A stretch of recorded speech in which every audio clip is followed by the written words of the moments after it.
Episode की शुरुआत में हम जिनो को देखते हैं जहाँ वो कार्डिनल टेम्पल में काफी सारे स्टैचूज से लड़ रहा होता है। जिनो काफी सारे स्टैचूज को खत्म तो कर रहा था, लेकिन वहाँ पे और भी ज्यादा स्टैचूज आ ही रहे थे। तभी जिनो पीछे मुड़ के देखता है जहाँ पे गॉड स्टैचू अपने लेजर बीम से जिनो पे अटैक कर देता है। साथ ही काफी सारे स्टैचू जिनो के काफी पास आके उस पे अटैक करने ही वाले थे। यह सब देख के जिनो मन में कहता है उनके अटैक को अब मैं डॉज नहीं कर सकता। ठीक है, अगर ऐसी बात है। आगे हम देखते कि जिनो अपने एक हाथ से डैगर को निकालता है और दूसरे हाथ से कमांडर टच का यूज करता है। कमांडर टच का यूज करके वो सारे स्टैचूज को अपने सामने लाके गॉड स्टैचू के हमले से खुद को बचा लेता है। आगे हम देखते हैं कि कमांडर टच अपने फाइनल फॉर्म अथॉरिटी पे अपग्रेड हो चुका है। गॉड स्टैचू का बीम का अटैक काफी ज्यादा पावरफुल था। सारे स्टैचूज को खत्म करके भी गॉड स्टैचू का अटैक आगे बढ़ता है। जिनो जैसे तैसे उस अटैक से बच जाता है और वो कहता है ये काफी ज्यादा पास था।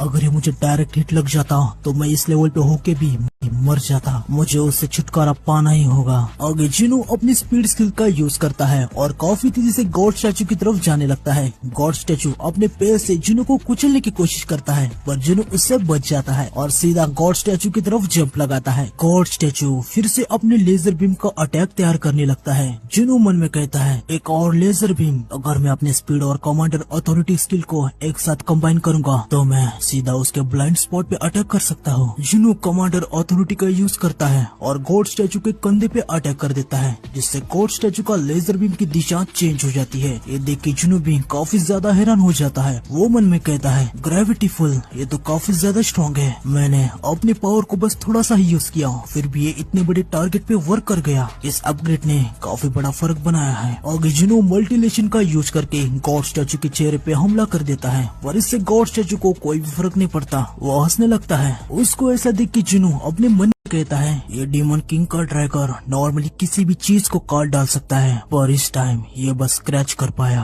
कोई बात नहीं, अगर मैं इसे स्लाइस नहीं कर सकता तो मैं अपने खुद की स्ट्रेंथ का यूज करूंगा। जिनो एक जंप लगाता है और एक स्क्रैच हुई जगह को पकड़ लेता है और उधर अपनी पूरी ताकत से पंच करता है, जिससे गॉड स्टैचू की बैंड बच जाती है। ये सब देख के आर्किटेक्ट कहता है मैंने कभी नहीं सोचा था कि वो मेरे बेहतरीन क्रिएशन के खिलाफ इस तरीके का अटैक करेगा। जिनो गॉड स्टैचू पे लगातार अपने पंचेस मारता रहता है और वो उसे कहता है अब मैं दिखाऊंगा कि 103 लेवल पे होना क्या होता है। ऐसा कहने के बाद जिनो एक बहुत ही ज्यादा खतरनाक अटैक गॉड स्टैचू पे मारता है, जिससे गॉड स्टैचू नीचे गिर जाता है और उसका खेल यही खत्म हो जाता है। आगे जिनो भी नीचे आ जाता है। नीचे के स्टैचू जिनो पे अटैक करने के लिए आ जाते हैं, पर जिनो कमांडर टच का यूज करके उन सभी को वहीं पे पटक देता है। जिनो मन में कहता है इस बैटल को मुझे शुक्रिया करना चाहिए, इसके वजह से मुझे ऐसा लग रहा है कि मेरे पावर्स और भी ज्यादा ग्रो हो गए हैं। आगे आर्किटेक्ट जिनो के पास आ जाता है और वो उसे कहता है बेहतरीन। जिनो उससे कहता है चलो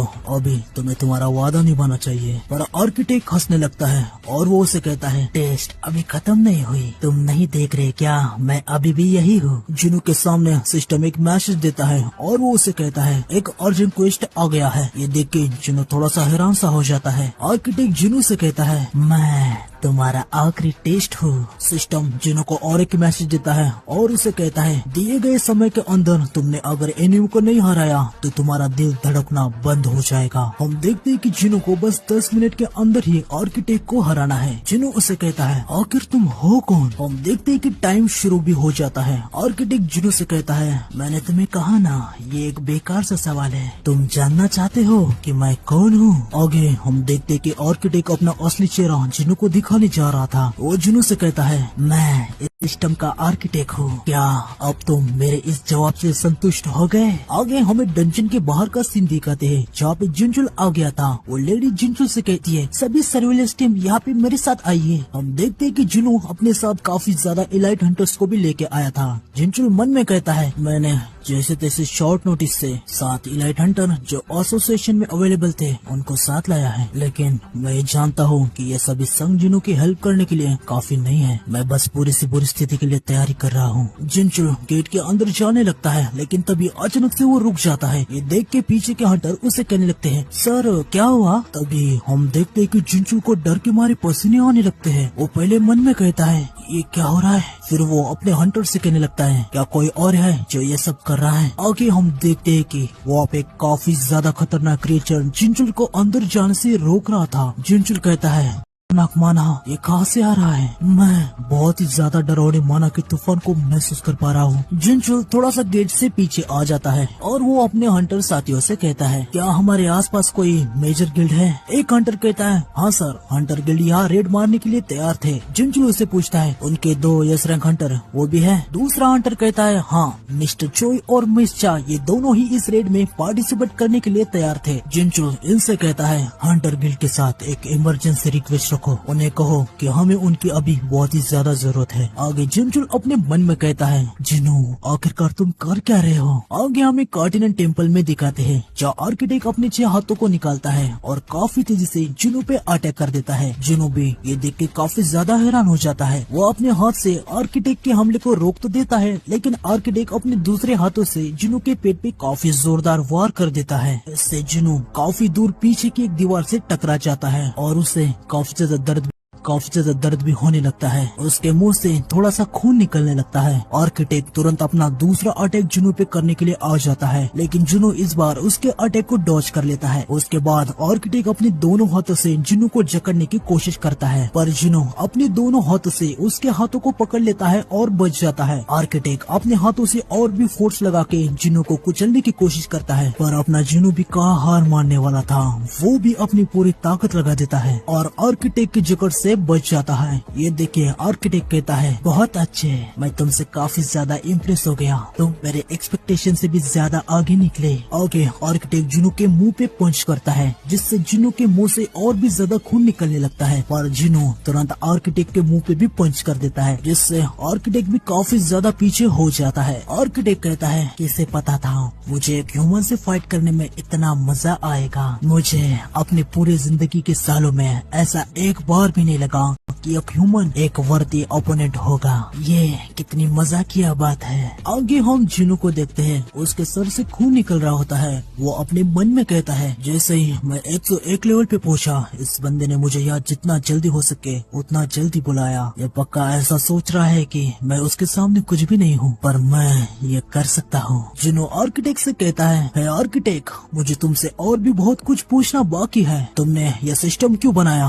तुमने मुझे ही प्लेयर क्यों चुना? और अभी इस दुनिया में क्या हो रहा है? आर्किटेक्ट जुनू पे हमला करने के लिए आ रहा था। वो कहता है, तुम ये सब जानने के लिए काफी ज्यादा बेकरार हो, है ना? अब मैं समझा, तुम ये सोच रहे हो कि अगर तुम मुझे मार दोगे तो शायद तुम्हें कोई भी जवाब नहीं मिलेंगे। जिनू भागने लगता है और वो मन में कहता है, पास के कॉम्पैक्ट मुझे दिक्कत में डाल रहे हैं। आगे हम देखते कि जिनू कमांडर अथॉरिटी का यूज करता है, और हम देखते कि आर्किटेक्ट भी सेम स्किल का यूज कर सकता है। वो जिनू से कहता है, तुम दूर से अटैक में सोच रहे हो ये सब बेकार है। आगे हम देखते हैं कि इन दोनों के अटैक एक दूसरे से भिड़ जाते हैं और वहाँ पे काफी बड़ा डिस्टोर्शन भी हो जाता है। ये सब देख के जुनू अपने मन में कहता है, वो मेरी तरह सेम स्किल को यूज कर सकता है, इसका मतलब दूर से अटैक करना भी बेकार है। आगे आर्किटेक्ट कमांडर अथॉरिटी का यूज करके स्टैचूज के वेपन को अपने पास बुला रहा होता है। वो जुनू से कहता है, तुम मुझे मारो या ना मारो, इससे कोई भी फर्क नहीं पड़ता। जो जवाब तुम्हें मिलने वाले हैं वो पहले से ही तय किए गए हैं। जिनू उससे पूछता है, तुमने ये सब कैसे बनाया और तुमने मुझे ऐसी पावर कैसे दी? आर्किटेक्ट उसे कहता है, मैंने तुम्हें नहीं चुना, बल्कि मैं तो इस आइडिया के खिलाफ था। मैं तो इस सिस्टम के प्लेयर का देखरेख करने वाला आर्किटेक्ट और मॉडरेटर हूँ। मेरा डिजाइन ये परफेक्ट है। जिनू देखता है कि कितना समय अभी भी बचा है। हम देखते हैं कि जिनू के पास अभी 6 मिनट्स बाकी है। वो कहता है, मेरे पास ज्यादा टाइम नहीं है, मुझे उसके साथ आमने सामने भिड़ना होगा। आगे हम देखते हैं कि ऊपर से आर्किटेक्ट जुनू पे अटैक करने के लिए आ जाता है। वो जुनू से कहता है, बचे हुए समय में मैं अपनी पूरी ताकत का यूज करने वाला हूँ। ऐसा कहने के बाद वो सीधा जुनू के सामने लैंड हो जाता है, जिससे वहाँ पे काफी ज्यादा तबाही मच जाती है। आगे आर्किटेक्ट अपने वेपन से जुनू पे हमला करना शुरू कर देता है, लेकिन हम अचानक जुनू के अंदर एक नई पावर के अपग्रेड को देखते हैं। जुनू भी इससे हैरान था।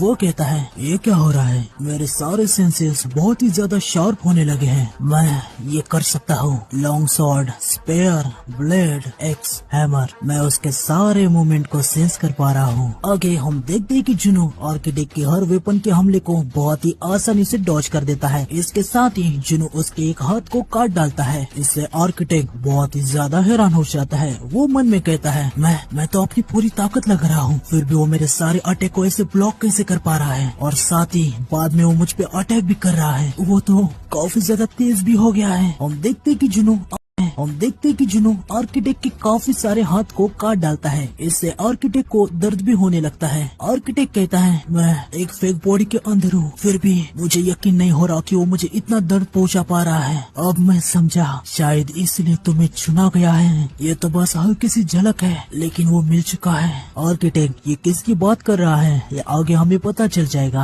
आर्किटेक्ट जुनू पे काफी ज्यादा गुस्सा हो जाता है। वो चिल्लाते हुए जुनू से कहता है, तुम बस एक ह्यूमन हो, तुम्हारी हिम्मत कैसे हुई। आगे हम देखते हैं कि जुनू के पास अभी बस 3 ही मिनट बाकी है। तभी सारे स्टेचूज फिर से खड़े होने लगते हैं। इवन गॉड स्टेचूज भी खड़ा हो जाता है और ये सभी जुनू की तरफ अटैक करने के लिए आ रहे होते हैं। जुनू अपनी कमांडर अथॉरिटी का यूज करके जमीन पे काफी तगड़ा ब्लो देता है, जिससे सभी स्टेचूज पीछे उड़ जाते हैं। गॉड स्टेचू अपने हाथ से जुनू पे हमला कर देता है, लेकिन जुनू उसे डॉज करके आर्किटेक्ट को हराने के लिए आगे बढ़ता है। आगे हम देखते हैं कि जुनू के पीछे काफी सारे स्टेचूज लग जाते हैं। जुनू के आगे आर्किटेक्ट होता है। जुनू अपने मल्टीलेशन का यूज करके आर्किटेक्ट पे हमला कर देता है, लेकिन तभी जुनू के पीछे से एक हाथ में शील्ड पकड़ा हुआ स्टैचू आ जाता है, और ये वही स्टैचू है जिसने जुनू के पहले पैर को काट डाला था। उसे देख के जुनू को अपना पास्ट याद आ जाता है। वो कहता है, ये वही पहले वाला बंदा है। जुनू एक जंप लगाता है और अपनी कोनी से उस स्टैचू के सर पे वार कर देता है और उसे खत्म कर देता है। आगे जुनू फिर से आर्किटेक्ट के पास आ जाता है। वो उसके बचे हुए हाथों को भी काट डालता है। इसकी वजह से आर्किटेक्ट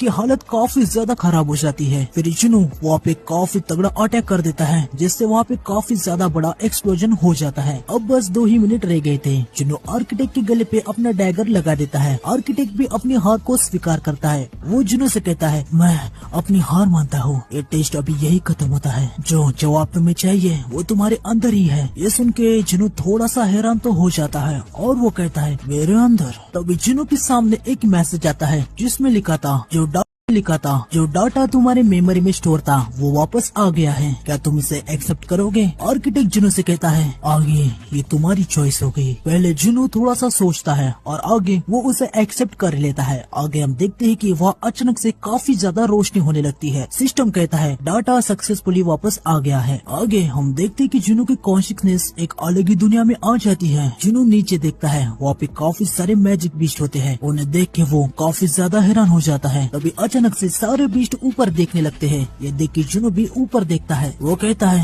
आखिर ये सब ऊपर क्यों देख रहे हैं। आगे आसमान में देखने के बाद जुनू भी काफी ज्यादा हैरान रह जाता है। हम देखते हैं कि वहाँ पे काफी सारे गेस्ट ओपन होने लगते हैं। ये सब नजारा देख के जुनू कहता है, पर्पल आसमान और इतने सारे बीस्ट का झुंड, ये अर्थ हो ही नहीं सकती। अगर ये आर्मी जिसमें ice elves, orc, goblin, giants और भी मैजिक बीस्ट के साथ बनी है, अगर गेट ब्रेक हो जाए तो ह्यूमंस को इनके सामने खड़ा होने का कोई चांस ही नहीं है। लेकिन वो ह्यूमन के पीछे नहीं है। तभी हम देखते हैं कि गेट ब्रेक हो जाते हैं और उसके अंदर से काफी सारे सिल्वर सोल्जर्स आ जाते हैं, और इसके बाद बीस्ट और सिल्वर सोल्जर इनकी फाइट स्टार्ट हो जाती है। ये सब देख के जुनू कह रहा होता है, ये सारे बीस्ट इन सिल्वर सोल्जर से लड़ने के लिए एक साथ आए हैं। हथियारों की टकराहट और शापित आवाजें हवा में भर चुकी है। इस युद्ध के मैदान में रक्त के धब्बे दिखाई देने लगे हैं। युद्ध की चीखें जल्द ही दर्द में बदलने लगी। वो इस बैटल में हावी होने लगे हैं। लेकिन जैसे बीस्ट का अंत पास आने लगा, सिल्वर सोल्जर्स अचानक से एक एक करके रुक गए। आगे हम देखते हैं कि वहाँ असली शैडो मोनार्क है। वो वहाँ पे अराइज कहता है और सारे डेड को अपने आर्मी में कन्वर्ट कर लेता है। साथ ही शैडो मोनार्क अपने मोनार्क डोमेन का यूज करता है। यह सब देख के जुनू कहता है, वो तो मोनार्क का डोमेन है और शैडो एक्सट्रैक्शन भी। इसका मतलब वो असली शैडो मोनार्क है। मैजिक बीस्ट ने अपनी जान दे दी, लेकिन मरना उनका अंत नहीं है। अभी उनका ब्लड डार्क और भी ज्यादा मजबूत बन गया है। इसकी वजह से उन्हें और भी ज्यादा ताकत मिली है। आगे हम देखते हैं कि शैडो मोनार्क के आसपास बहुत ही ज्यादा शैडो सोल्जर्स होते हैं। उन्हें देख के जुनू अपने मन में कहता है वो इतने सारे शैडोज को समन कर सकता है, उसके सामने मैं तो कुछ भी नहीं हूँ। आगे शैडो सोल्जर्स और सिल्वर सोल्जर्स की बैटल स्टार्ट हो जाती है और इस बार शैडो आर्मी सिल्वर आर्मी पे भारी पड़ रही थी। आगे हम देखते हैं कि शैडो मोनार्क कमांडर टच का भी यूज कर देता है। ये देख के जुनू फिर से बहुत ही ज्यादा हैरान हो जाता है। शैडो सोल्जर की डेथ और रिवाइवल, ये साइकिल उनके एनिमीज को हराने के लिए रिपीट हो रही है। मोनार्क जहाँ पे भी गया उसने अपने पीछे विनाश की निशानी को छोड़ गया। शैडो मोनार्क और बीस्ट की जीत होने ही वाली थी, लेकिन